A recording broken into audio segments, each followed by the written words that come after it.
Hello students, स्वागत है आप सभी का कलाम एकेडमी के इस डिजिटल प्लेटफॉर्म पर। हम बात कर रहे थे थर्मोडायनेमिक्स वाली यूनिट की। थर्मोडायनेमिक्स वाली यूनिट में हम जो अगला टॉपिक लेंगे वो लेंगे हेस का नियम।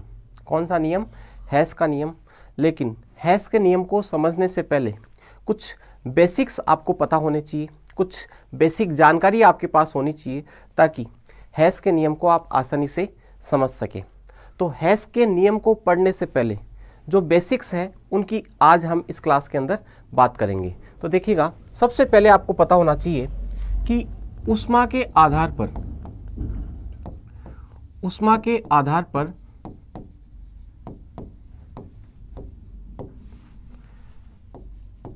अभिक्रियाओं के प्रकार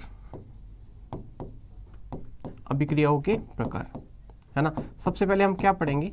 ऊष्मा के आधार पर अभिक्रियाओं के जो प्रकार हैं उनको हम डिस्कस करेंगे। तो देखिएगा, यदि हम बात करें टाइप्स ऑफ रिएक्शन की on the basis of heat, तो आप सबने पढ़ रखा है कि ऊष्मा के आधार पर अभिक्रिया दो प्रकार की होती हैं। नंबर एक, ऊष्माक्षेपी अभिक्रिया।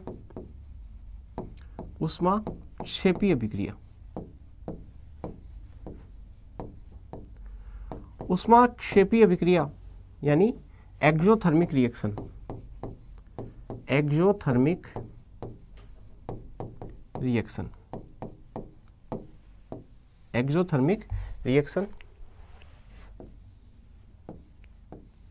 और दूसरी कौन सी है?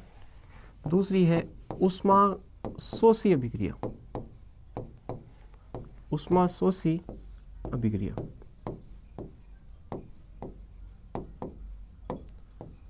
और ऊष्माशोषी अभिक्रिया को हम कहते हैं, इंग्लिश में कहते हैं इसको एंडोथर्मिक रिएक्शन।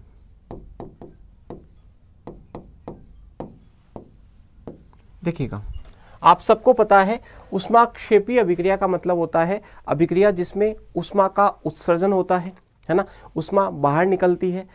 और ऊष्माशोषी अभिक्रिया वो अभिक्रिया होती है जिसमें ऊष्मा का क्या होता है? अवशोषण होता है। यानी यहां पर ऊष्मा का क्या होगा? उत्सर्जन।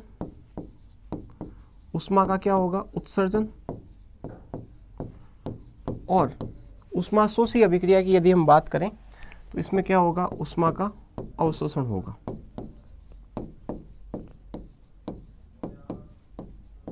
ऊष्मा का क्या होगा? अवशोषण। जैसे एग्जांपल लें अपन,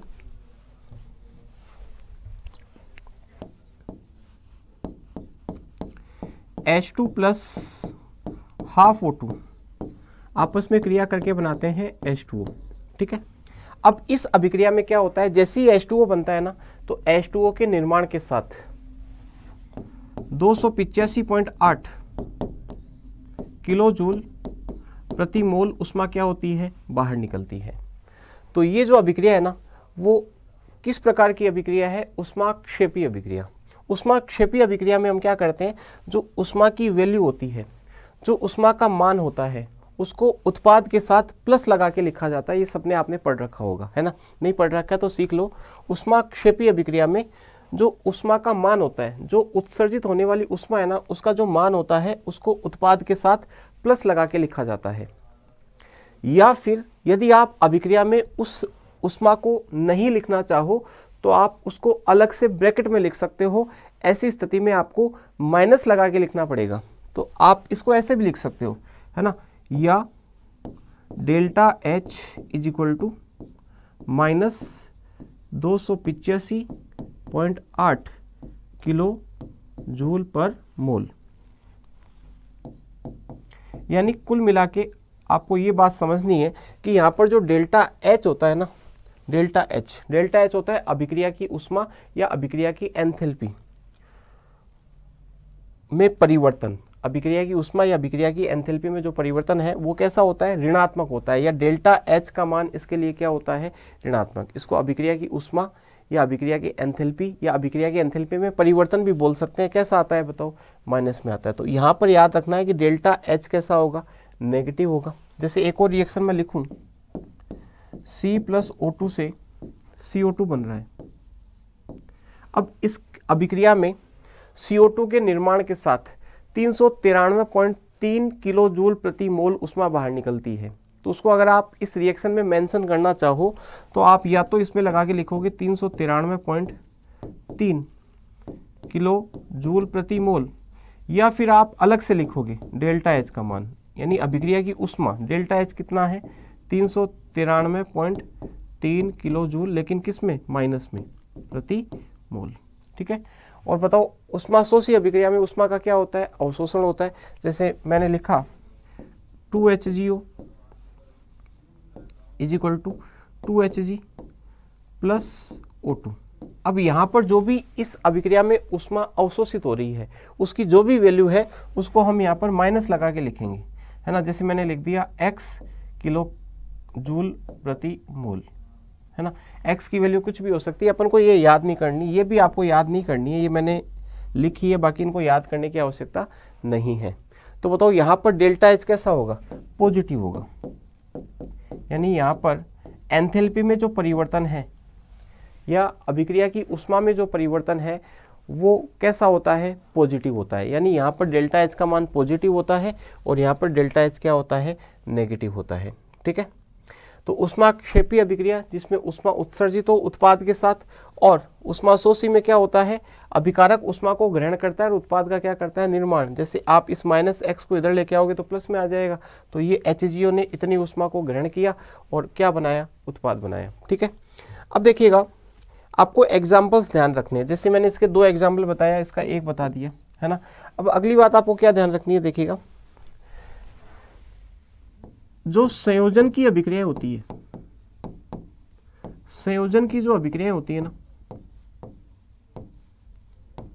वो प्राय उष्माक्षेपी अभिक्रिया होती है। प्राय कैसी होती है, उष्माक्षेपी अभिक्रिया होती है। संयोजन की जो अभिक्रिया होती है, संयोजन का मतलब जुड़ना, दो पदार्थ जुड़कर अगर एक पदार्थ का निर्माण कर रहे हैं तो ऐसी अभिक्रिया आपको पता है संयोजन की अभिक्रिया होती है। और संयोजन की जो अभिक्रिया होती है ना, जुड़ने वाली जो अभिक्रिया होती है वो जनरली कैसी होती है, उष्माक्षेपी होती है। जैसे मैंने लिखा N2 + 3H2 is equal to 2NH3। तो बताओ इस अभिक्रिया के लिए डेल्टा एच का जो मान होगा वो कैसा होगा, नेगेटिव। यानी इस अभिक्रिया की जो उष्मा है या इसकी जो एंथैल्पी में परिवर्तन है वो कैसा आएगा, बताओ, नेगेटिव आएगा। ठीक है। तो ये बात ध्यान रखनी है, संयोजन की जो अभिक्रिया होती है ना वो कैसी होती है, प्राय उष्माक्षेपी होती है। ठीक है। और जो वियोजन की अभिक्रिया होती है, यानी डिसोसिएशन की, टूटने वाली जो अभिक्रिया होती है, वियोजन की अभिक्रियाएं, वो कैसी होती है, उष्माशोषी होती है। कैसी होती है, उष्माशोषी। यानी इनके लिए डेल्टा एच क्या होगा, पॉजिटिव होगा। एंथैल्पी में परिवर्तन कितना आएगा या अभिक्रिया की उष्मा कैसी आएगी, पॉजिटिव आएगी। समझ में आ रही मेरी बात आपको। तो बताओ वियोजन की अभिक्रिया प्राय कैसी होती है, उष्माशोषी होती है। जैसे कैल्शियम कार्बोनेट को आपने गर्म किया, तो गर्म करते हो इसका मतलब आप इसको हीट दे रहे हो, क्या दे रहे हो, हीट दे रहे हो।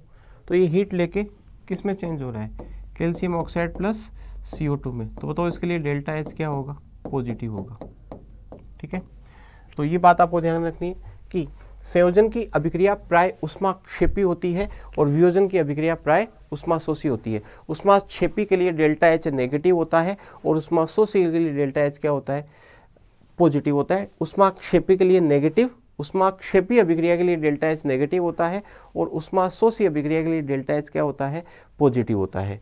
इसके बाद में देखिएगा अगली बात या अगला एग्जाम्पल, जितनी भी दहन की अभिक्रियाएं हैं, दहन की जो अभिक्रियाएं होती है ना वो उष्माक्षेपी होती है। दहन की अभिक्रिया यानी कंबजन रिएक्शन, इंग्लिश में क्या कहते हैं, कंबजन रिएक्शन, यानी जलाने वाली अभिक्रिया। किसी पदार्थ को हम जला रहे हैं, जैसे CH4 का दहन करवाने का मतलब है CH4 की ऑक्सीजन से क्रिया करवाते हैं तो CO2 प्लस क्या बनता है, H2O बनता है। तो जो दहन की अभिक्रिया होती है वो कैसी होती है, उष्माक्षेपी होती है। अम्ल क्षार की उदासीनीकरण अभिक्रिया, अम्ल क्षार की जो उदासीनीकरण अभिक्रिया होती है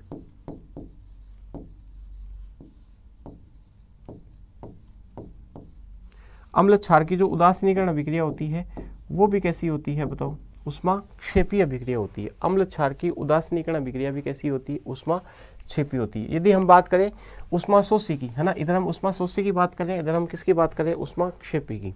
ऊष्माशोषी जैसे आयनन विभव,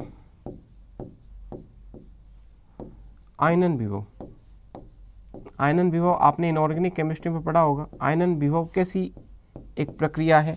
आयनन विभव कैसी प्रक्रिया है? ऊष्माशोषी प्रक्रिया है। ठीक है। इसके अलावा प्रकाश संश्लेषण, प्रकाश संश्लेषण, प्रकाश संश्लेषण में आपको पता है जो पेड़ पौधे होते हैं वो प्रकाश के रूप में ऊर्जा का क्या करते हैं? ग्रहण करते हैं ना, भोजन बनाने के लिए। भोजन बनाने के लिए प्रकाश के रूप में ऊर्जा का ग्रहण करते हैं, इसका मतलब ऊष्माशोषी अभिक्रिया होगी। उच्च इलेक्ट्रॉन बंधुता, उच्च इलेक्ट्रॉन बंधुता। तो कुछ बेसिक बातें मैंने आपको बताई। अब यहाँ पर आपको एक विशेष बात याद रखनी है। मैंने आपको क्या बताया कि संयोजन की जो अभिक्रिया होती है ना वो कैसी है? ऊष्माक्षेपी। लेकिन दो एग्जाम्पल्स हैं जो आपको ध्यान रखने हैं। उसमें आपको ये लगेगा कि वो अभिक्रिया ऊष्माक्षेपी है लेकिन वास्तव में वो ऊष्माशोषी होती है ना। वो आप ये मान के चलिएगा कि मैंने ये जो प्राय शब्द लगाया ना वो इसीलिए लगाया है क्योंकि कुछ रिएक्शंस ऐसी भी हो सकती है जो संयोजन की है लेकिन वो ऊष्माक्षेपी नहीं है। जैसे N2 प्लस O2 से बनता है 2NO। ये जो अभिक्रिया है ना, बताओ संयोजन की है कि नहीं है? बहुत इंपॉर्टेंट रिएक्शन है ये, है ना। N2 प्लस O2 से NO बनता है, लेकिन क्या ये अभिक्रिया नॉर्मल टेम्परेचर पे हो जाती है क्या? ये अभिक्रिया नॉर्मल टेम्परेचर पर नहीं होती। ये अभिक्रिया नॉर्मल टेम्परेचर पे नहीं होती क्योंकि नाइट्रोजन और नाइट्रोजन के बीच में जो ट्रिपल बॉन्ड है ना, इसकी बॉन्ड एनर्जी क्या होती है? हाई होती है। तो आपको पता है कि किसी भी रासायनिक अभिक्रिया में कभी भी अणु भाग नहीं लेते। भाग कौन लेते हैं? परमाणु लेते हैं। तो जब तक ये बॉन्ड ब्रेक नहीं होगा तब तक नाइट्रोजन के एटम्स नहीं बनेंगे। और साथ ही साथ ऑक्सीजन में भी डबल बॉन्ड है, तो ऑक्सीजन के भी बॉन्ड ब्रेक होने जरूरी है। ऑक्सीजन के बीच का डबल बॉन्ड, नाइट्रोजन और नाइट्रोजन के बीच का ट्रिपल बॉन्ड जब तक ब्रेक नहीं होगा तब तक ये दोनों आपस में रिएक्ट नहीं करेंगे, क्योंकि जब तक ये ब्रेक नहीं होगा तब तक ये अपने एटम्स में चेंज नहीं होंगे और एटम्स में चेंज हुए बिना ये रिएक्शन कर नहीं सकते। तो इस अभिक्रिया को करवाने के लिए उच्च ताप की क्या होती है? आवश्यकता। उच्च ताप पर ये अभिक्रिया होती है। इसका मतलब आप इनको हीट दोगे ना तब ये अपने एटम बनाएंगे और एटम बनाने के बाद में जैसे एटम बनेगा NNOO, तो बताओ NO से क्रिया कर लेगा, NO से क्रिया कर लेगा, तो बताओ क्या बन जाएगा? NO बन जाएगा। समझ में आ रही है? तो ये इंपॉर्टेंट रिएक्शन है और ये अभिक्रिया ऊष्माशोषी का उदाहरण है। ध्यान रखना, ये परीक्षा में पूछा जाता है ना। ऊष्माशोषी का उदाहरण है, हालांकि है संयोजन की अभिक्रिया लेकिन ऊष्माशोषी है। अब देखो एक है C प्लस H2O से बनता है CO प्लस H2O। ये रिएक्शन भी है ना ऊष्माशोषी अभिक्रिया है। ये अभिक्रिया भी कैसी है? ऊष्माशोषी। CO प्लस H2 क्या है? भाप अंगार गैस, भाप अंगार गैस, भाप अंगार गैस। इसे है ना वाटर गैस भी कहा जाता है। तो ये रिएक्शन भी आपको देखने पर ऊष्माक्षेपी नजर आ सकती है, लेकिन इस रिएक्शन का भी ध्यान रखिएगा। देखो वो आपसे जनरली क्या पूछ सकता है? वो आपसे पूछ सकता है निम्नलिखित में से कौन सी एक अभिक्रिया ऊष्माक्षेपी है, कौन सी ऊष्माशोषी है। तो वो या तो आपको डेल्टा H के मान देगा। डेल्टा H का मान यदि नेगेटिव देता है तो ऊष्माक्षेपी और डेल्टा H का मान पॉजिटिव देता है तो ऊष्माशोषी। अगर वो डेल्टा H का मान नहीं देगा तो उस रिएक्शन में लिख के देगा, प्रोडक्ट के साथ अगर प्लस लगा के ऊष्मा लिखता है, प्रोडक्ट के साथ यदि वो प्लस लगा के ऊष्मा लिखता है, प्रोडक्ट के साथ यदि वो प्लस लगा के ऊष्मा लिखता है तब तो वो ऊष्माक्षेपी होगी, और प्रोडक्ट के साथ यदि वो माइनस लगा के ऊष्मा लिखता है तो ऊष्माशोषी होगी। ठीक है। अगर मान लो आपको वो ऊष्मा का मान नहीं दे रखा है उस सवाल के अंदर, उस रिएक्शन के अंदर, ना तो डेल्टा H आपको माइनस के रूप में लिखा हुआ है या प्लस, डेल्टा H दे ही नहीं रखा, ना रिएक्शन में हीट दे रखी, फिर आपको ये पूछा गया कौन सी ऊष्माक्षेपी है, कौन सी ऊष्माशोषी। तो आपको ये देखना है कि अगर किसी अभिक्रिया में दो पदार्थ जुड़ करके एक बना रहे हैं, मीन्स वो संयोजन की अगर अभिक्रिया है तो वो ऊष्माक्षेपी होगी, है ना, 99% वो क्या होगी, ऊष्माक्षेपी होगी। बस आपको इस वाली रिएक्शन का ध्यान रखना है ना, कौन सी रिएक्शन का, इसका ध्यान रखना है और एक इसका ध्यान रख लेना। बाकी है ना, जनरली जो संयोजन की अभिक्रिया है वो ऊष्माक्षेपी होगी और वियोजन की अभिक्रिया क्या होगी, ऊष्माशोषी होगी। तो ये मैंने आपको है ना ऊष्माक्षेपी और ऊष्माशोषी अभिक्रिया के बारे में बेसिक जानकारी दी है, और इनके ग्राफ से संबंधित जो बात है वो हम केमिकल काइनेटिक्स में कर चुके हैं। अब देखिएगा, इसके बाद में हेस के नियम की ओर हम बढ़ें उससे पहले हमें कुछ और जानकारियां भी होनी चाहिए। जैसे हमें पता होना चाहिए ताप रासायनिक समीकरण क्या होती है। ताप रासायनिक समीकरण, ताप रासायनिक समीकरण इंग्लिश में इसको कहते हैं थर्मोकेमिकल इक्वेशन। आरपीएससी में क्वेश्चन आते हैं भैया, हेस का नियम नाम दिया हुआ रहता है लेकिन इसके इर्द गिर्द से भी क्वेश्चंस पूछे जाते हैं। आप चाहे पेपर उठा के देख सकते हो, हेस के नियम के साथ साथ अन्य क्वेश्चंस भी मिल जाएंगे जिनको सॉल्व करने के लिए ये जो बेसिक्स मैं आपको पढ़ा रहा हूँ ना, इनका पता होना चाहिए, है ना। डायरेक्टली हेस का नियम पढ़ तो लेंगे अपन, लेकिन जो आरपीएससी में आने वाले क्वेश्चंस हैं वो 100% सही हो जाए उस चीज़ की गारंटी नहीं है। तो यहाँ पे हम प्रॉपरली स्टडी करना चाहते हैं ताकि आपका जो क्वेश्चन है वो गलत नहीं हो। तो what is thermochemical equation, English में कहते हैं थर्मोकेमिकल इक्वेशन। देखिएगा, थर्मोकेमिकल इक्वेशन क्या होती है, यह एक संतुलित समीकरण होती है, संतुलित रासायनिक समीकरण होती है।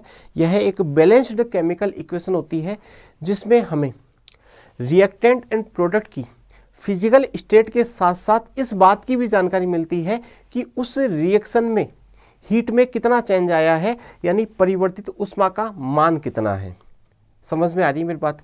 यानी आपसे कोई पूछ ले मान लो कि व्हाट इज थर्मोकेमिकल इक्वेशन, तो आपका जवाब ये होगा कि यह एक संतुलित रासायनिक समीकरण होती है जिसमें हमें अभिकारक एवं उत्पाद की, अभिकारकों एवं उत्पादों की भौतिक अवस्था के साथ साथ अभिक्रिया के दौरान परिवर्तित होने वाली जो ऊष्मा है, यानी जो डेल्टा एच का जो मान है, उसकी भी हमें क्या मिलती है, जानकारी मिलती है। उसे क्या कहते हैं, ताप रासायनिक समीकरण कहते हैं। जैसे मैं एक एग्जांपल लिख रहा हूं, मुझे आप बताएंगे क्या ये थर्मोकेमिकल इक्वेशन है क्या। मैंने यहाँ पर लिखा H2 + O2 से बना H2O, H2 + O2 से क्या बना, H2O। क्या यह एक थर्मोकेमिकल इक्वेशन है क्या, तो आप कहोगे सर ये थर्मोकेमिकल इक्वेशन नहीं है। क्यों, क्योंकि ना तो ये बैलेंस्ड है, पहली बात तो ये संतुलित ही नहीं है, दूसरी बात इसमें अभिकारक और उत्पादों की भौतिक अवस्था की कोई जानकारी हमें नहीं मिल पा रही है, और तीसरा डेल्टा एच भी नहीं है। चलो पहले अपन इसको बैलेंस कर दें। मैंने यहाँ पे क्या लगा दिया, हाफ O2। अब ये रिएक्शन क्या हो चुकी है, बैलेंस। क्या थर्मोकेमिकल बन गई क्या, नहीं। अभी हमें इसके अंदर फिजिकल स्टेट नहीं पता, डेल्टा एच का मान नहीं पता। हमने यहाँ पर क्या लगा दिया, गैस होती है, यहाँ पर हमने गैस लिख दिया और यहाँ पे हमने लिख दिया लिक्विड।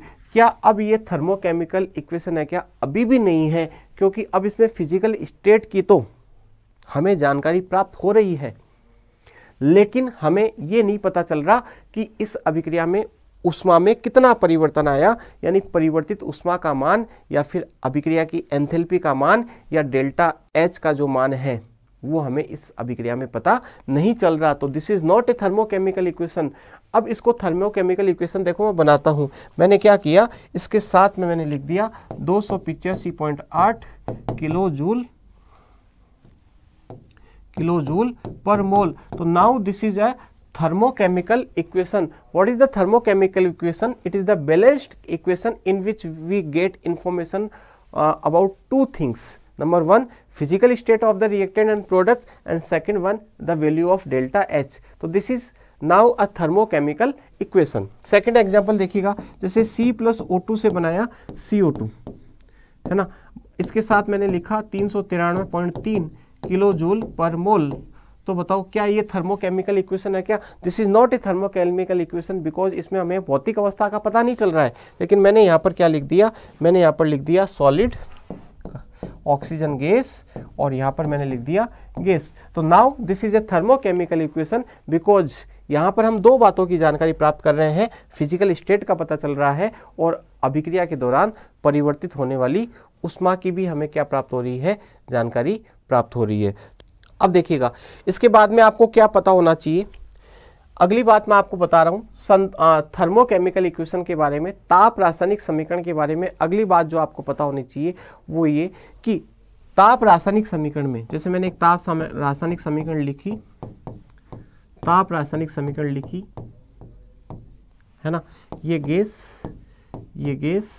ये लिक्विड, और मैं इसको वापस लिख रहा हूँ यहाँ पर 285.8 किलो जूल पर मोल।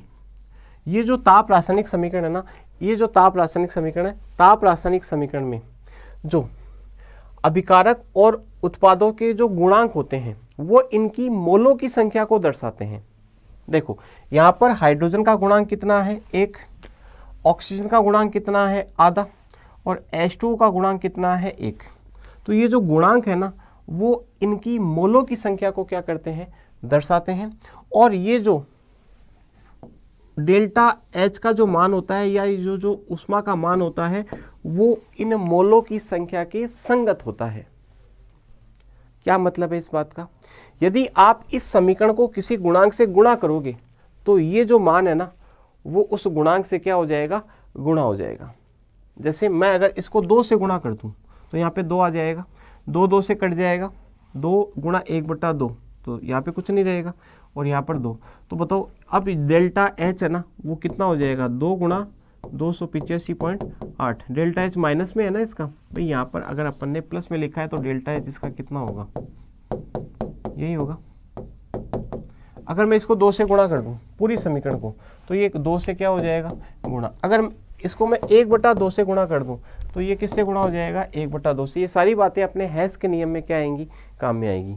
तो बताओ यदि ताप रासायनिक समीकरण को किसी गुणांक से गुणा कर दिया जाए तो डेल्टा H का मान उसी गुणांक से क्या हो जाता है, गुणा हो जाता है। ताप रासायनिक समीकरण में अभिकारक और उत्पादों के जो गुणांक होते हैं वो गुणांक इनकी मोलों की संख्या को बताते हैं, और जो डेल्टा H का मान होता है वो इनकी मोलों की संख्या के क्या होता है, संगत होता है। तो पहले अपन थोड़ा लिख लेते हैं, देखिएगा ताप रासायनिक समीकरण की डेफिनेशन क्या होगी। अगले पेज पे मैं लिख रहा हूँ, देखिएगा यह एक संतुलित, किसकी डेफिनेशन लिख रहे हैं अपन, ताप रासायनिक समीकरण।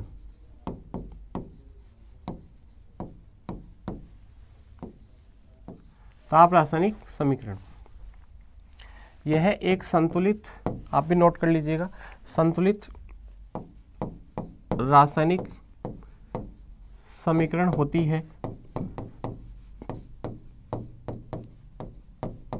जिसमें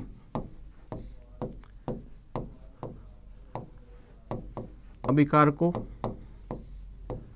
व उत्पादों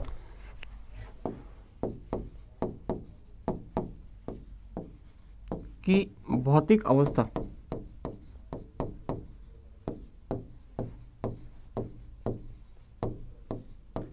के साथ साथ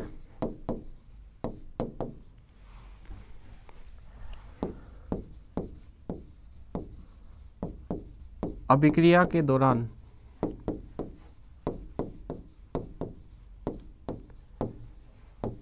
परिवर्तित होने वाली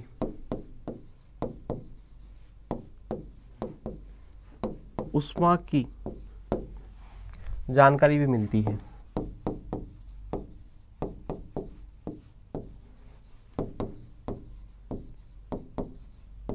ठीक है, एग्जाम्पल मैंने पिछले पेज पे लिख दिए थे, ये देखिएगा। ठीक है, अब अगली बात आपको क्या ध्यान रखनी है कि ताप रासायनिक समीकरण में जो अभिकारक एवं उत्पादों के गुणांक होते हैं वो इनकी मोलों की संख्या को दर्शाते हैं, और डेल्टा H का मान भी इन मोलों की संख्या की क्या होता है, संगत। तो मैं डायरेक्ट लिख दूं कि डेल्टा H का मान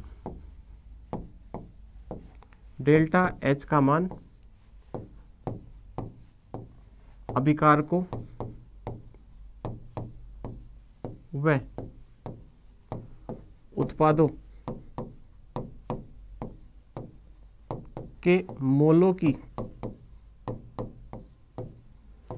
संख्या के संगत होता है।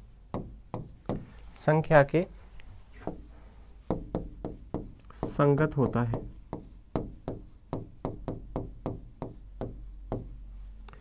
डेल्टा एच का मान अभिकारकों व उत्पादों के मोलों की संख्या के संगत होता है, यानी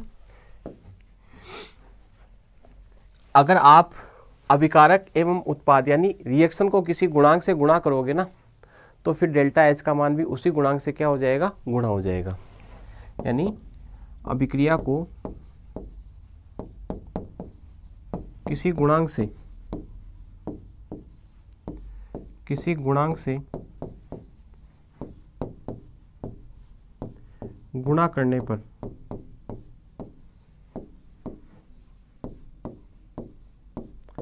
डेल्टा एच का मान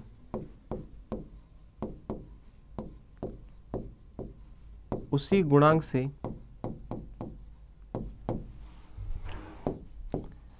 गुणा हो जाता है।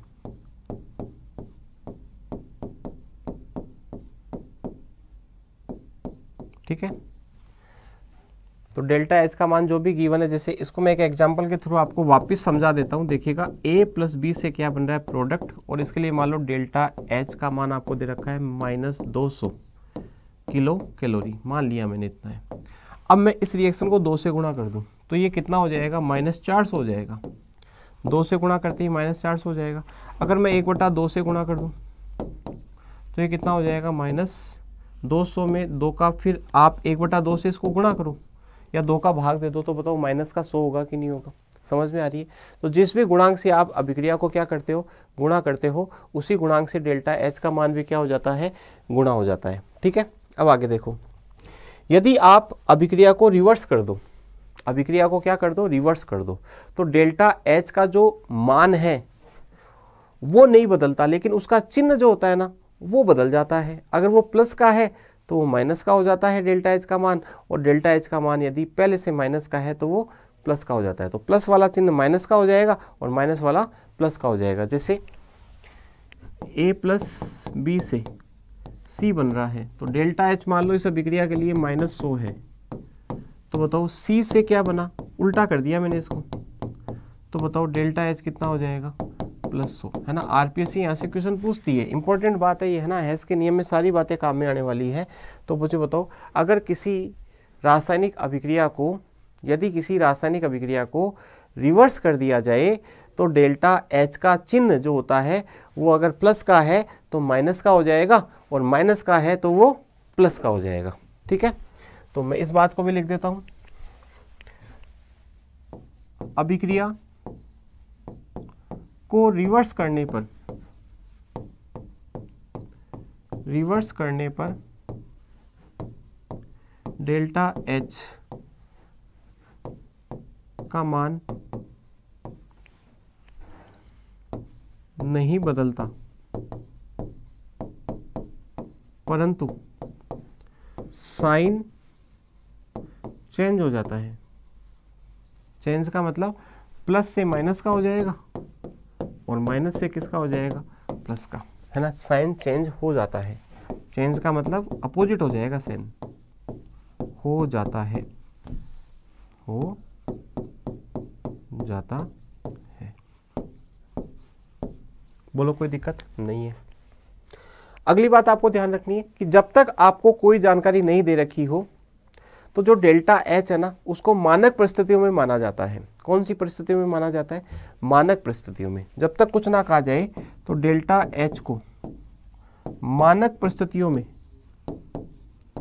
मानते हैं, यानी उसका जो मान है ना उसको मानक परिस्थितियों में माना जाता है। स्टैंडर्ड जो कंडीशंस होती है, टेम्परेचर और प्रेशर की जो स्टैंडर्ड कंडीशंस होती है उसके अंदर डेल्टा एच को माना जाता है। तो ये बात ध्यान रखना, यानी डेल्टा एच जो है जब तक कुछ ना कहा जाए, डेल्टा एच का जो मान है वो मानक परिस्थितियों में माना जाता है। तो बताइएगा, मैंने आपको क्या सिखाया, मैंने आपको सिखाया कि ताप रासायनिक समीकरण क्या होती है। ताप रासायनिक समीकरण, जो अभिकारक एवं उत्पादों की भौतिक अवस्था के साथ साथ इस बात की भी जानकारी देगी कि अभिक्रिया में कितनी ऊष्मा उत्सर्जित हो रही है या कितनी अवशोषित हो रही है। यदि आप अभिक्रिया को किसी गुणांक से गुणा कर दोगे तो डेल्टा एच का मान उसी गुणांक से क्या हो जाएगा, गुणा हो जाएगा। अगर आप अभिक्रिया को रिवर्स कर दोगे तो डेल्टा एच का जो मान है वो सेम रहेगा, लेकिन उसका चिन्ह क्या हो जाएगा, परिवर्तित हो जाएगा, प्लस से माइनस और माइनस से प्लस। और जब तक कुछ ना कहा जाए डेल्टा एच को कौन सी परिस्थितियों में, डेल्टा एच का जो मान है वो कौन सी परिस्थितियों में लिखते हैं, मानक परिस्थिति में। तो इस बात को भी मैं लिख देता हूँ। देखो, जब तक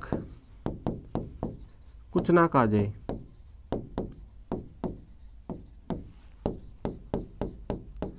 तब तक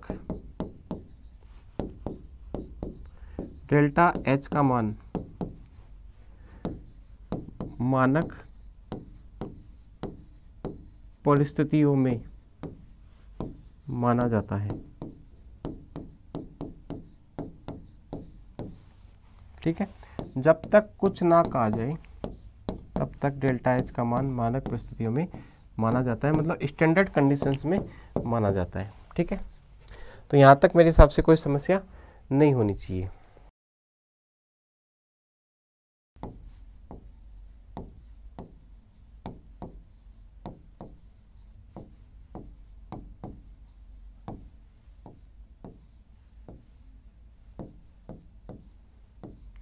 या इसे अभिक्रिया की एंथैल्पी भी कहते हैं।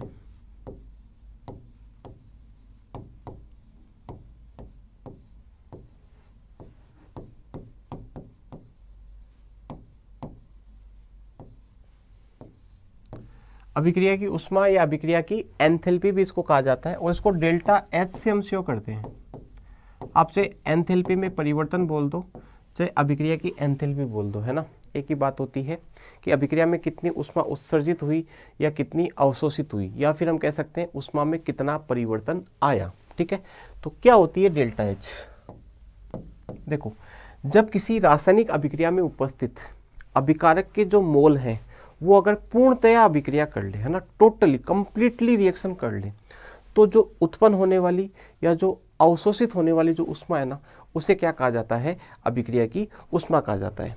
ठीक है, तो किसी रासायनिक अभिक्रिया में किसी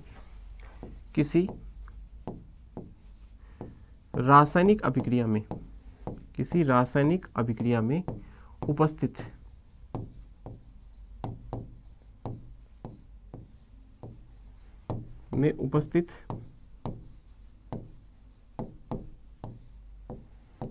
अभिकारकों के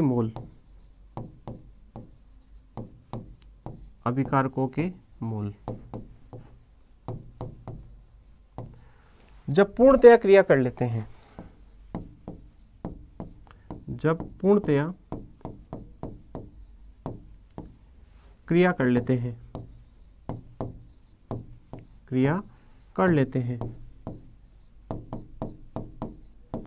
तो उत्पन्न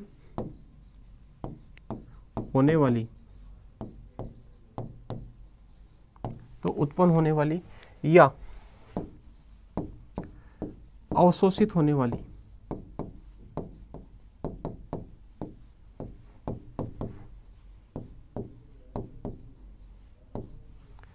उष्मा को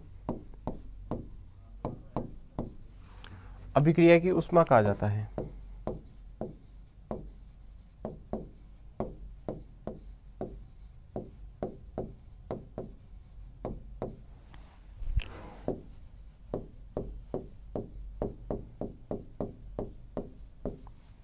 यानी अभिक्रिया की उष्मा का मतलब क्या है, जब किसी रासायनिक अभिक्रिया में उपस्थित जो अभिकारक के टोटल मोल्स हैं, जब वो कंप्लीटली रिएक्शन करके प्रोडक्ट बना लेंगे, तो जो उष्मा अवशोषित हुई या जो उत्सर्जित हुई उसे हम क्या कहते हैं, अभिक्रिया की उष्मा कहते हैं।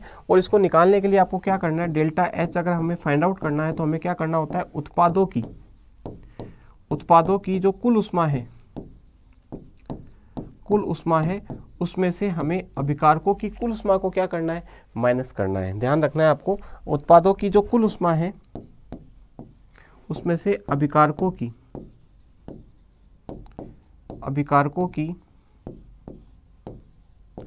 कुल उष्मा को क्या कर देना है, माइनस। हम आगे जाके न्यूमेरिकल करेंगे तो सारी बातें काम में आएगी। तो बताओ डेल्टा एच बराबर क्या होगा, उत्पादों की कुल ऊष्मा माइनस अभिकारकों की कुल ऊष्मा। शॉर्टकट में कैसे लिखेंगे, डेल्टा एच बराबर समेसन एच पी, पी का मतलब प्रोडक्ट, एच का मतलब ऊष्मा और समेसन का मतलब कुल। तो कुल ऊष्मा किसकी, प्रोडक्ट की, माइनस समेसन एच आर यानी रिएक्टेंट की कुल ऊष्मा, है ना।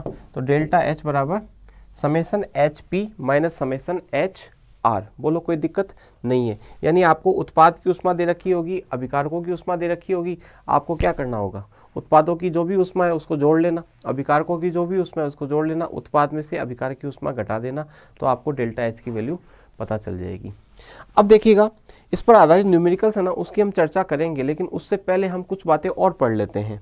वो क्या है देखिएगा, न्यूमेरिकल्स हम करेंगे, निश्चित करेंगे, उससे पहले देखिएगा विभिन्न प्रकार की, अगला टॉपिक है विभिन्न प्रकार की अभिक्रियाओं की ऊष्मा। विभिन्न प्रकार की अभिक्रिया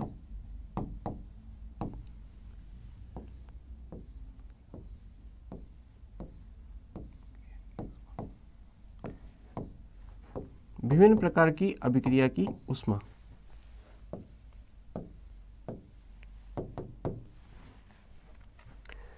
इसमें देखो नंबर 1 है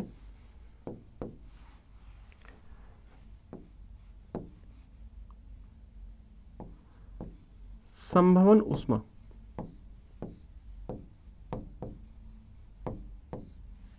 नंबर 1 क्या है, संभवन ऊष्मा।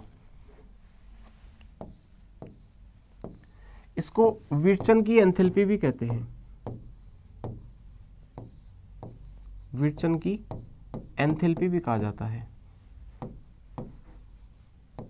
क्या कहा जाता है, विर्चन की एंथैल्पी भी कहते हैं। इसे संभवन का मतलब होता है निर्माण होना, विर्चन का मतलब भी क्या होता है, निर्माण होना।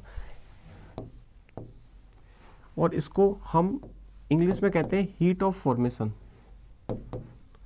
हीट ऑफ फॉर्मेशन, और शॉर्टकट में इसको डेल्टा एचएफ से शो किया जाता है। तो देखो हम क्या पढ़ रहे हैं, विभिन्न प्रकार की अभिक्रिया की ऊष्मा पढ़ रहे हैं, मतलब different types of heat of reaction की हम बात कर रहे हैं। तो इसमें पहला कौन सा है, पहला बिंदु हम क्या ले रहे हैं, संभवन ऊष्मा क्या होती है, या विर्चन की एंथैल्पी, या हम कह सकते हैं निर्माण की ऊष्मा, है ना। संभवन का मतलब क्या है, निर्माण की ऊष्मा। बहुत इंपॉर्टेंट बात मैं आपको बताने जा रहा हूँ कि जब किसी एक मोल पदार्थ का निर्माण, जब किसी एक मोल पदार्थ का निर्माण, यानी जब भी हम संभवन ऊष्मा की बात करेंगे तो जो पदार्थ बन रहा है ना उसकी मात्रा कितनी होनी चाहिए, 1 मोल होनी चाहिए। जब 1 मोल पदार्थ का निर्माण उसके स्थायी मूल तत्वों से होता है, जब 1 मोल पदार्थ का निर्माण उसके स्थायी मूल तत्वों से होता है, तो उत्पन्न होने वाली या अवशोषित होने वाली जो ऊष्मा होती है ना, उसे क्या कहा जाता है, उस पदार्थ की संभवन ऊष्मा कहा जाता है। समझ में आ रही मेरी बात। तो देखो पहले अपन इसकी डेफिनेशन लिख लेते हैं, फिर मैं आपको एक्सप्लेन करूंगा। जब किसी पदार्थ के 1 मोल का निर्माण, या 1 मोल पदार्थ का निर्माण भी लिख सकते हो, जब किसी पदार्थ के 1 मोल का निर्माण,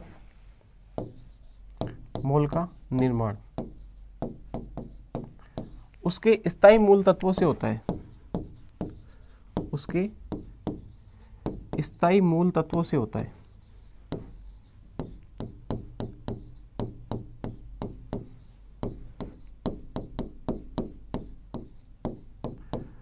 तो उत्पन्न या अवशोषित होने वाली ऊष्मा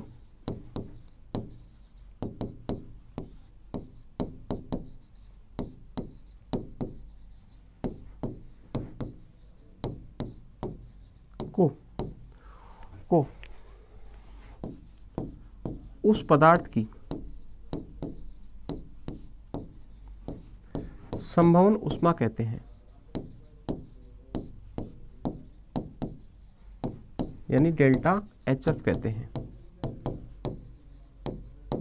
वापिस से सुनो, है ना। कोई एक मोल पदार्थ है, उसका हमने निर्माण किया उसके स्थायी मूल तत्वों से किया। सर स्थायी मूल तत्व का क्या मतलब है, अभी मैं आपको बताऊंगा। तो उत्पन्न या अवशोषित होने वाली ऊष्मा को हम क्या कहते हैं, उस पदार्थ की संवहन ऊष्मा कहते हैं। देखो इसको हम एक एग्जाम्पल से लेते हैं, समझते हैं। देखिएगा, जैसे मैंने क्या किया कि नाइट्रोजन और 3 हाइड्रोजन ले लिए और अमोनिया का क्या कर दिया, निर्माण कर दिया काल्पनिक रूप से। तो बताओ क्या इस अभिक्रिया में ऊष्मा निकलेगी कि नहीं निकलेगी, तो आप कहोगे सर निकलेगी ऊष्मा। और जो ऊष्मा निकली ना उसको मैंने मान लिया डेल्टा एच। डेल्टा एच ऊष्मा का क्या हुआ, उत्सर्जन हुआ। ठीक है, तो अब मुझे एक बात बताइएगा, क्या नाइट्रोजन प्रकृति में N के रूप में पाया जाता है क्या, नहीं। तो आप कहोगे सर नाइट्रोजन तो N2 के रूप में होता है। तो नाइट्रोजन का स्थायी मूल तत्व N2 है, नाइट्रोजन का स्थायी मूल तत्व N2 है। ऑक्सीजन का स्थायी मूल तत्व O2 है। कार्बन का स्थायी मूल तत्व कार्बन ग्रेफाइट है।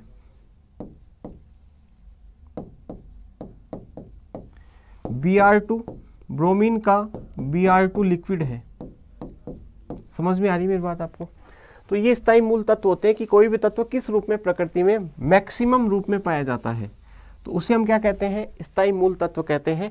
तो नाइट्रोजन का स्थायी मूल तत्व नहीं है, हाइड्रोजन का स्थायी मूल तत्व है ना, वो H2 होता है, लेकिन यहाँ पे आपने H लिखा हुआ है। इसका मतलब ये हो गया कि ये जो डेल्टा H है ना, वो इस अमोनिया के डेल्टा HF के बराबर नहीं होगा। डेल्टा H इस अभिक्रिया की जो ऊष्मा है ना डेल्टा H, वो डेल्टा HF ऑफ अमोनिया के इक्वल होगा क्या, आप कहोगे सर नहीं होगा, क्योंकि ये दोनों है ना स्थायी मूल तत्व नहीं है। ये एक मूल तो बन गया, लेकिन ये दोनों स्थायी मूल तत्व नहीं है। तो मैंने आपको बताया कि जब किसी पदार्थ के एक मोल का या एक मोल पदार्थ का निर्माण उसके स्थायी मूल तत्वों से होता है, तो उत्पन्न या अवशोषित होने वाली ऊष्मा क्या कहलाती है,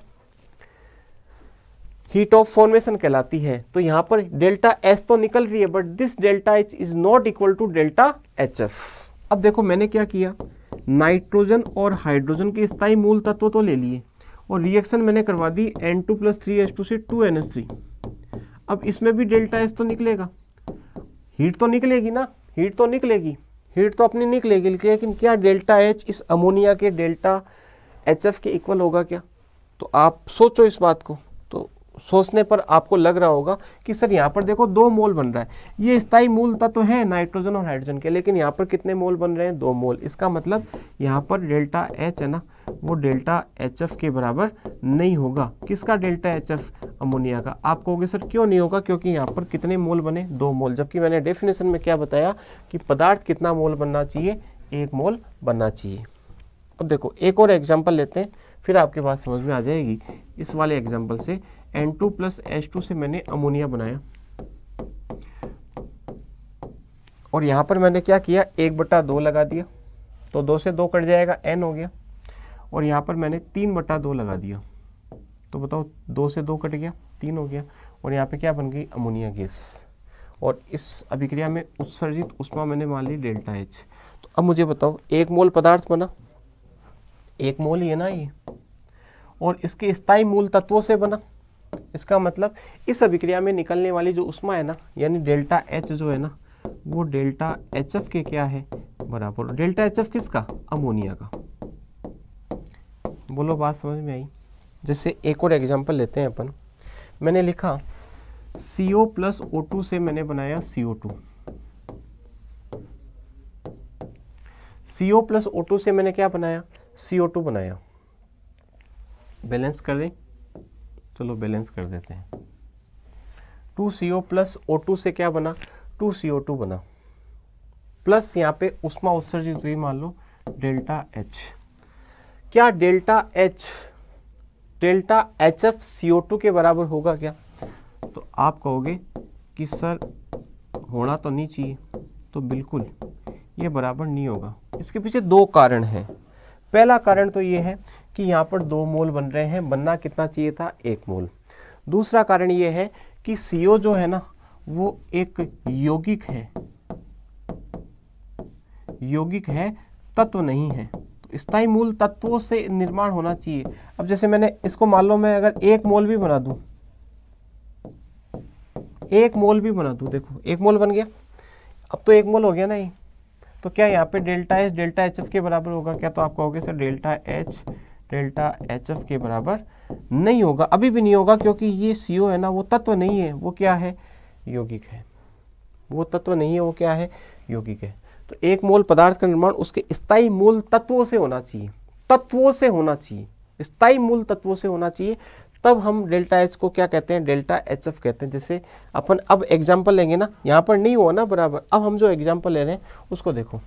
C+O2 से बना CO2, और यहाँ पे मैंने ले लिया graphite.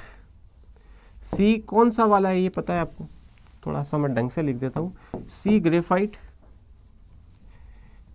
Is equal to O2 is equal to CO2। बताओ, ये गैस है ना, ये मैं लिख देता हूँ, वैसे लिखा हुआ ही आता है परीक्षा में, ये डेल्टा एच।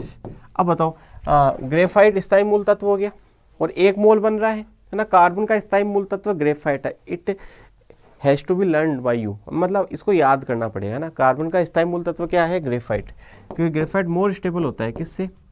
मैंने बताया था आपको, हीरे से। तो डेल्टा एच एच एफ के क्या होगा? बराबर एच एफ किसका बताओ? CO2 का। एच एफ किसका बताओ? CO2 का।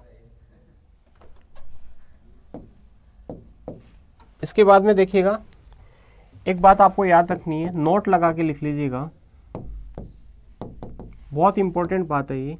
यहाँ से आरपीएससी में डायरेक्ट क्वेश्चन भी पूछा जाता है कि सभी स्थायी मूल तत्वों की जो मानक एंथैल्पी होती है, मानक परिस्थितियों में जो एंथैल्पी होती है, सभी स्थायी मूल तत्वों की जो मानक परिस्थितियों में जो एंथैल्पी होती है उसका मान 0 माना जाता है। कितना माना जाता है? 0 माना जाता है। सभी स्थायी मूल तत्वों की मानक एंथैल्पी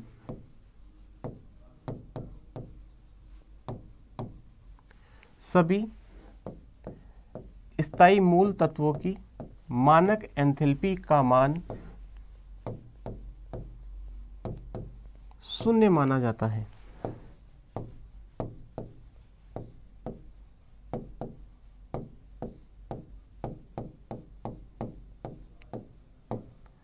सभी स्थायी मूल तत्वों की मानक एंथैल्पी का मान कितना माना जाता है? 0। और मानक एंथैल्पी को अपन H0 लिखेंगे। क्या लिखेंगे? H0, है ना, नोट लगा देते हैं मानक परिस्थितियों के लिए। तो बताओ, सभी स्थायी मूल तत्वों की मानक एंथैल्पी का मान कितना माना जाता है? 0 माना जाता है। जैसे एग्जांपल लेता हूँ मैं, जैसे नाइट्रोजन N2 के रूप में पाया जाता है, ऑक्सीजन O2 के रूप में पाया जाता है, हाइड्रोजन H2 के रूप में पाया जाता है, ब्रोमीन Br2 लिक्विड के रूप में पाया जाता है। तो इन सब की है ना H0 की वैल्यू कितनी होगी? 0। इन सब की H0 कितनी होगी? 0 होगी। या फिर मैं अपन कहें कि इनकी 0 मानी गई है। ये परीक्षा में प्रश्न आता है भैया, है ना, निम्नलिखित में से किस एक तत्व की या किस एक की मानक एंथैल्पी का मान 0 होता है या फिर माना गया है? वहाँ पर लिखा हुआ आ सकता है माना गया या होता है। तो आपको जैसे nitrogen N2, oxygen O2, hydrogen H2, bromine Br2, carbon graphite के रूप में, कार्बन ग्रेफाइट के रूप में, सल्फर जो है वो सल्फर विषम लंबाक्ष के रूप में, सल्फर जो है सल्फर विषम लंबाक्ष के रूप में पाया जाता है। ये भी क्या स्थायी मूल तत्व है। तो इनकी जो मानक एंथैल्पी है उसको कितना माना जाता है? 0 माना जाता है। ये आपको बात ध्यान रखनी है। अब देखिएगा, अगली बात करते हैं। जैसे मैंने एक समीकरण लिखी, एक अभिक्रिया लिखी, C+O2 से बना CO2। C+O2 से क्या बना? CO2 बना। ठीक है, मुझे एक बात बताइएगा, ये सॉलिड है, ये क्या है? गैस है, और ये क्या है? गैस है। ठीक है,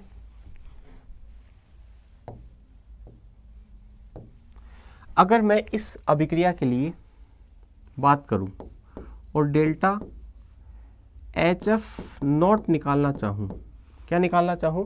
डेल्टा HF0। HF0 का मतलब क्या है? HF0 का मतलब है मानक परिस्थितियों में मानक परिस्थितियों में संभवन उष्मा या मानक संभवन उष्मा। तो मुझे क्या करना होगा, प्रोडक्ट की जो एंथैल्पी है उसमें से रिएक्टेंट की एंथैल्पी को मैं क्या करूँगा, माइनस करूँगा। देख लीजिएगा एक बार, डेल्टा HF नॉट निकालने के लिए हम क्या करेंगे, प्रोडक्ट की जो एंथैल्पी है उसमें से रिएक्टेंट की एंथैल्पी को क्या करेंगे, माइनस। तो डेल्टा H नॉट F बराबर क्या होगा, H नॉट CO2 माइनस, है ना, माइनस क्या करेंगे बताओ, H not C plus H not O2। समझ में आ रही है मेरी बात आपको? मानक संभवन उष्मा का मान निकालने के लिए हम क्या करते हैं, उत्पाद की मानक एंथैल्पी में से अभिकारकों की मानक एंथैल्पी को क्या करें, माइनस करें। तो मुझे एक बात बताओ, इसकी वैल्यू कितनी होती है, 0। इसकी वैल्यू कितनी होती है, 0। इसका मतलब हम कह सकते हैं कि delta HF naught is equal to क्या होगा, H नॉट CO2।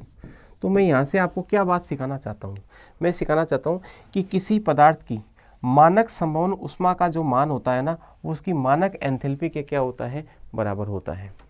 देख लीजिएगा, ये नोट किसके लिए लगाया जा रहा है, ये मानक के लिए लगाया जा रहा है, स्टैंडर्ड, है ना, मानक परिस्थितियों में ज्ञात की गई उष्मा। तो डेल्टा H नोट F बताओ H नोट CO2 के बराबर आया कि नहीं आया, क्यों, क्योंकि जो स्थायी मूल तत्व होंगे ना उनकी तो एंथैल्पी शून्य हो जाएगी। तो इसका मतलब डेल्टा H नोट F की जो वैल्यू होगी वो ऑलवेज किसके इक्वल होगी, वो ऑलवेज इक्वल होगी किसके, उसकी मानक एंथैल्पी के बराबर होगी। समझ में आ रही है मेरी बात आपको? जैसे एक एग्जांपल और लेते हैं, देखो इसका, N2 प्लस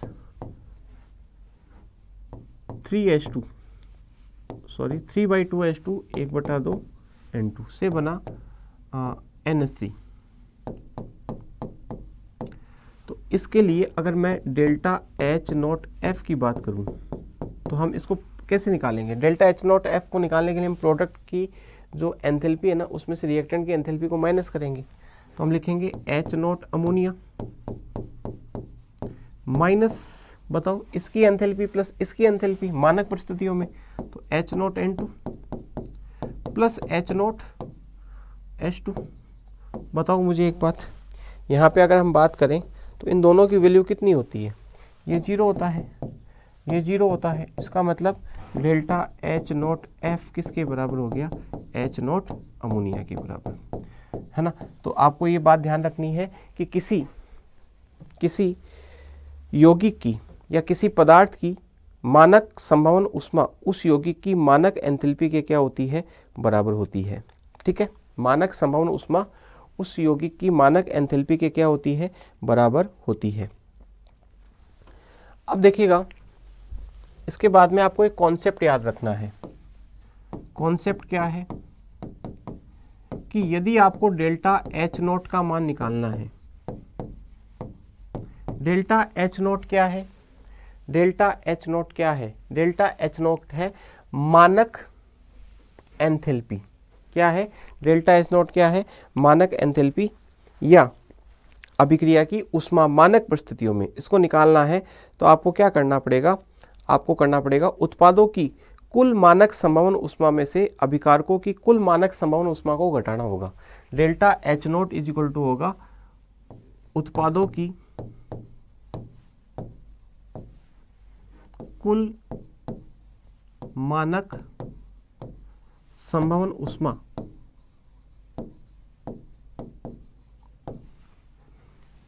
उत्पादों की कुल मानक संभवन उष्मा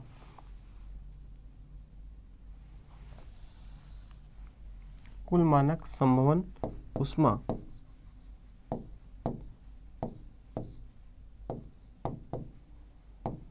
माइनस अभिकारकों की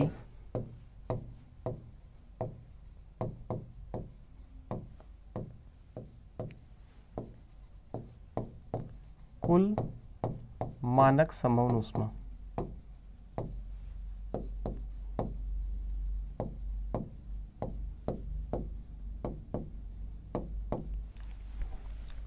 देखो कई बार आपको क्या करता है, अभिक्रिया की एंथैल्पी का मान पूछ लेता है और आपको उत्पादों की और अभिकारकों की मानक संभवन उष्माओं के मान दे देता है। समझ में आ रही है?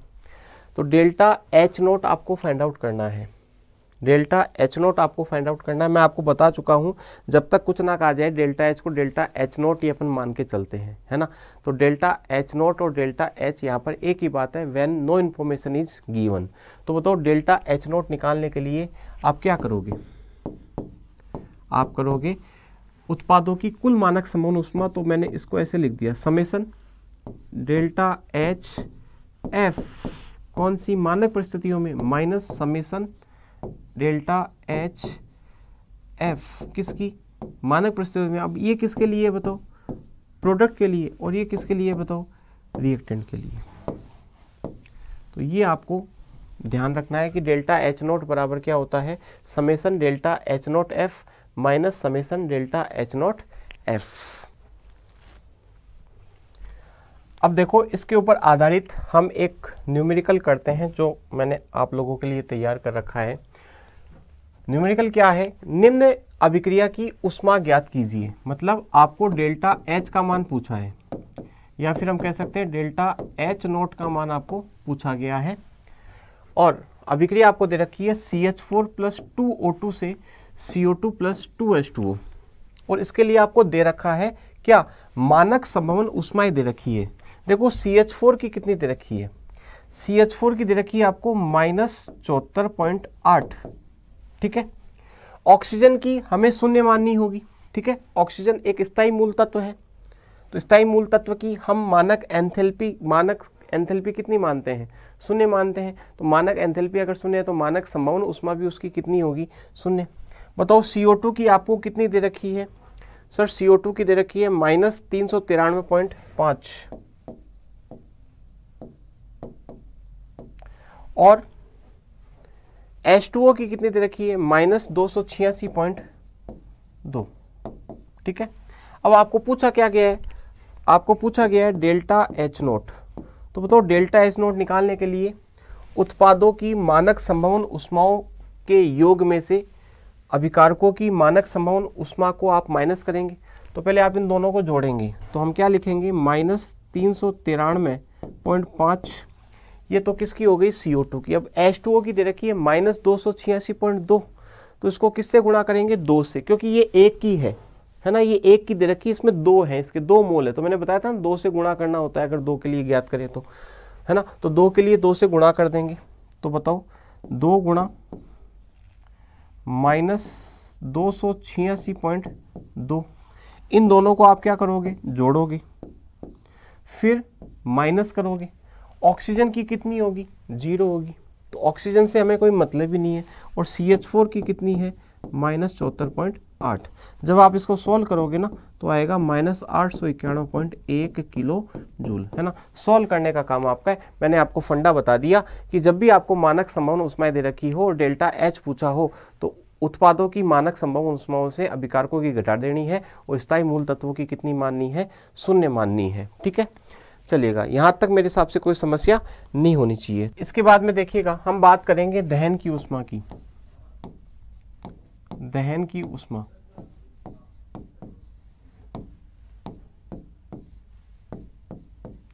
हीट ऑफ कंबजेशन, इसको डेल्टा एच COMb से दर्शाते हैं। क्या होती है, 1 मोल पदार्थ के पूर्ण दहन से उत्पन्न होने वाली ऊष्मा को दहन की ऊष्मा कहा जाता है ना। कोई भी पदार्थ है, मान लीजिएगा जैसे कार्बन है और इसकी ऑक्सीजन से क्रिया करवाई और CO बनाया, ठीक है। यहाँ पे मैं लगा दूंगा हाफ, ये गैस और ये क्या है, गैस। यहाँ पे क्या निकला, डेल्टा एच निकला। बताओ ये पूर्ण दहन है कि अपूर्ण दहन है। अगर पूर्ण दहन होता तो यहाँ पे CO2 बनती, है ना। जैसे मैं एक समीकरण और लिखता हूँ, C + O2 से क्या बन रहा है, CO2। बताओ यहाँ पर क्या निकली, डेल्टा एच। ये तो क्या है, अपूर्ण दहन। अपूर्ण दहन से आपको पता है CO बनती है,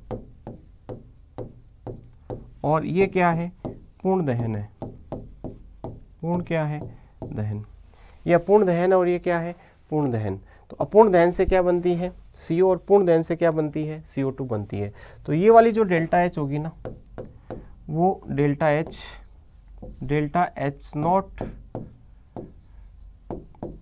एच कम्ब के बराबर, कंबजेशन के बराबर नहीं होगी, लेकिन ये वाली जो डेल्टा एच है वो किसके बराबर होगी, डेल्टा एच कंबजेशन के बराबर। समझ में आ रही है ना।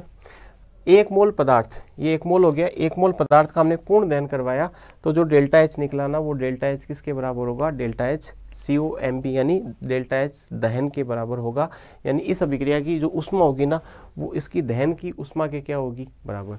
तो क्या होती है दहन की ऊष्मा, एक मोल पदार्थ के पूर्ण दहन के द्वारा या पूर्ण दहन से उत्पन्न होने वाली ऊष्मा क्या कहलाती है, दहन की ऊष्मा कहलाती है। ठीक है, कोई दिक्कत यहाँ तक नहीं है।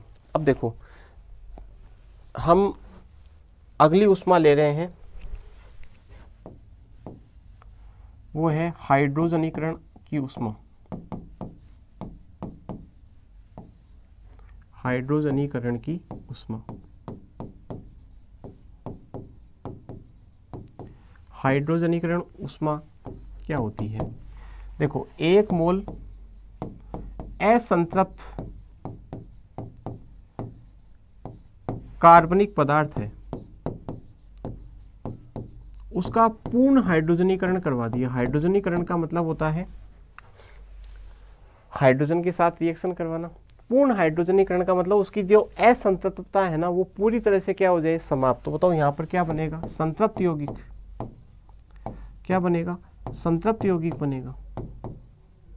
एक मोल पदार्थ का जब आप हाइड्रोजनीकरण करवाओगे, पूर्ण हाइड्रोजनीकरण करवाना है, पूर्ण हाइड्रोजनीकरण करवाना है, जैसे आपके पास ये एथाइन गैस है तो इसका पूर्ण हाइड्रोजनीकरण करवाओगे तो बताओ क्या बनेगा, CH3। तो बताओ कितने H2 काम में आएंगे, 2 H2।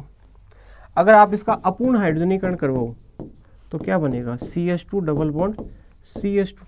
तो ये अपूर्ण हाइड्रोजनीकरण है, ये क्या है, पूर्ण हाइड्रोजनीकरण। तो पूर्ण हाइड्रोजनीकरण के दौरान जो ऊष्मा निकलेगी या पूर्ण हाइड्रोजनीकरण होने पर जो ऊष्मा निकलेगी उसे क्या कहेंगे, हाइड्रोजनीकरण की ऊष्मा कहेंगे। इतनी इंपॉर्टेंट नहीं है लेकिन आपको पता होनी चाहिए। अब देखो नंबर 4 है उदासीनीकरण की ऊष्मा।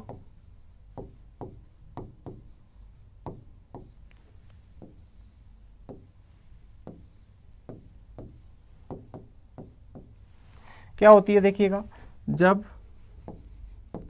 1 ग्राम तुल्यांक अम्ल 1 ग्राम तुल्यांक क्षार के साथ अभिक्रिया करता है जलीय विलयन में, तो बताओ क्या बनेगा, लवण बनेगा प्लस ऊष्मा क्या होगी, उत्सर्जित। इस ऊष्मा को ही क्या कहते हैं, उदासीनीकरण की ऊष्मा कहते हैं। और ध्यान रखिएगा प्रबल अम्ल,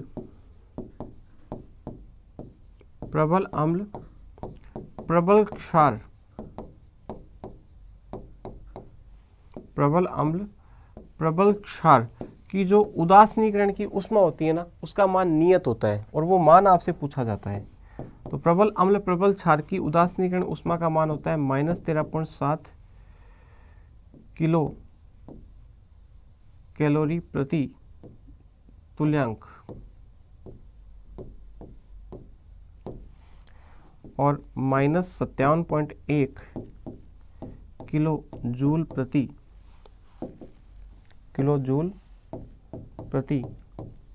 तुल्यांक। ठीक है, तो प्रबल अम्ल प्रबल क्षार की जो उदासीनीकरण ऊष्मा होती है ना, प्रबल अम्ल प्रबल क्षार की जो उदासीनीकरण ऊष्मा होती है उसका मान नियत होता है -13.7 किलो कैलोरी प्रति तुल्यांक या -57.1 किलो जूल प्रति तुल्यांक। ये प्रश्न पूछा जाता है, ये मान आपको याद रखना है ना, याद कर लेना, इसको याद करना है। ठीक है, ध्यान रखना। बताओ प्रबल अम्ल प्रबल क्षार की उदासीनीकरण ऊष्मा का मान -13.7 किलो कैलोरी प्रति तुल्यांक या -57.1 किलो जूल प्रति तुल्यांक। तो ये हमने कुछ बेसिक्स की बात की है हैस के नियम को पढ़ने के पहले। ठीक है ना, तो आप इतनी बातों को एक बार स्टडी कीजिएगा। मिलते हैं अगले वीडियो लेक्चर में, तब तक के लिए धन्यवाद।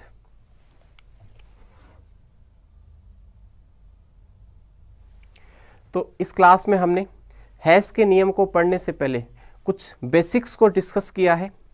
इन बेसिक्स को सीखने के बाद अब हम अगली क्लास में बात करेंगे हैस के नियम की। तब तक के लिए धन्यवाद।